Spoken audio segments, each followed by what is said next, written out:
Well, joining me now is Caroline Slocock, former private secretary to Margaret Thatcher and John Major, and the first woman to hold the post. Caroline Slocock, thank you very much for joining us on BBC News today.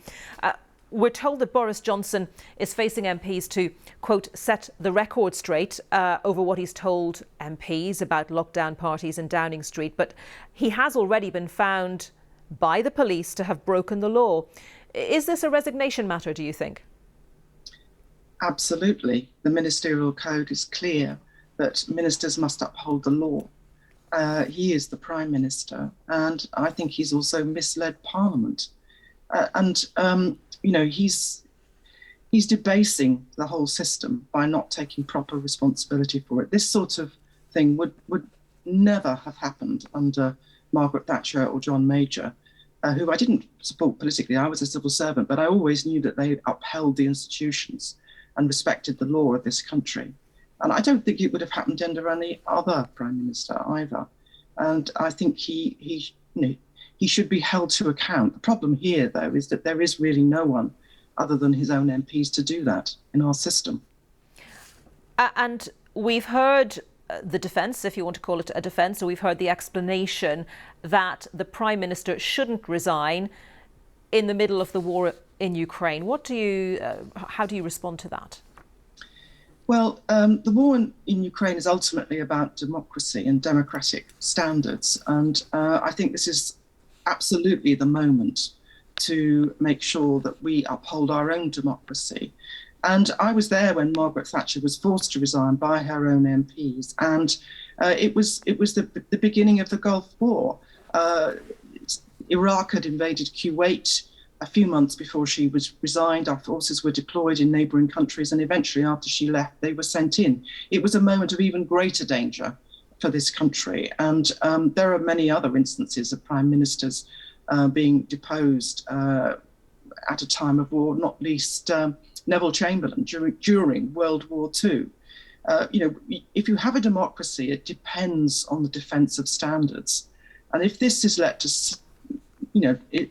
he's let off this, then we are essentially lowering the bar, not just for him, but also for any future Prime Minister. And that's a dangerous thing for a democracy to do. Why do you remain convinced that previous Prime Ministers, including those you worked for, would not have acted in this way? Because they believed in the institutions, of government. Margaret Thatcher, for example, she knew that she had to walk the talk, and everyone who worked for her knew that everything that we did, whether inside Number 10 or outside, would potentially be scrutinised and seen as a reflection of her. And she knew that ultimately her authority relied on the trust of the British public. John Major, when he saw corruption in his own party, set up the Nolan principles, and they worked because we knew that he would enforce them and subsequent prime ministers would do so. And now we've got a situation where the Prime Minister himself is not respecting those Nolan principles or the ministerial code, which he ultimately enforces. So who is it in this country who enforces standards against the Prime Minister?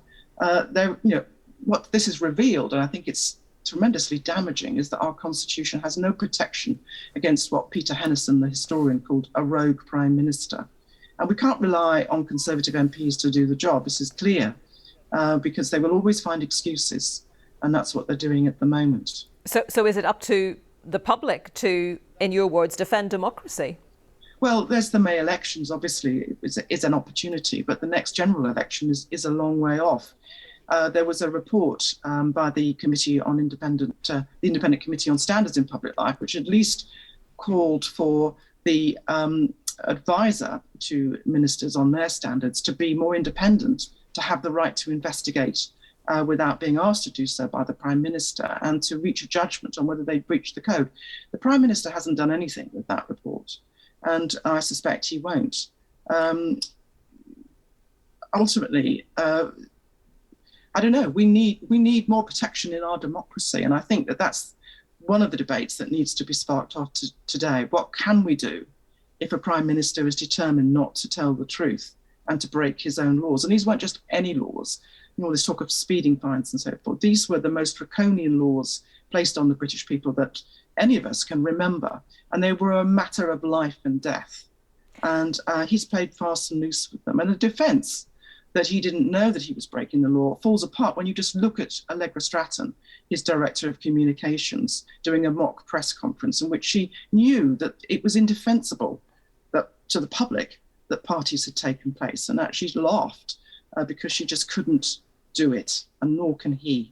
You've given a rebuttal of the idea that a Prime Minister shouldn't resign in the middle of a war by citing, of course, Margaret Thatcher, who was deposed during the Gulf War. One of the other key issues raised by supporters of Boris Johnson and by the Prime Minister himself is that we are in the middle of an economic crisis, a cost of living crisis, and that he needs to get on with the job of sorting that out, of doing his best for the public. What do you say to that defence?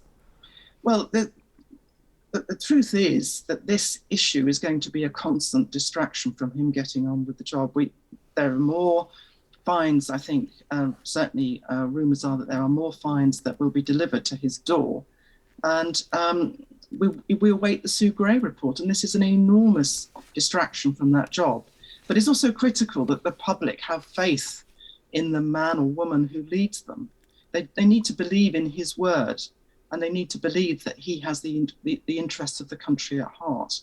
And, it all looks very hollow when he's facing these kinds of accusations, whilst people are also suffering immensely from a cost of living crisis in their personal lives. Caroline Slocock, former private secretary to Margaret Thatcher and John Major, thank you very much for your thoughts today.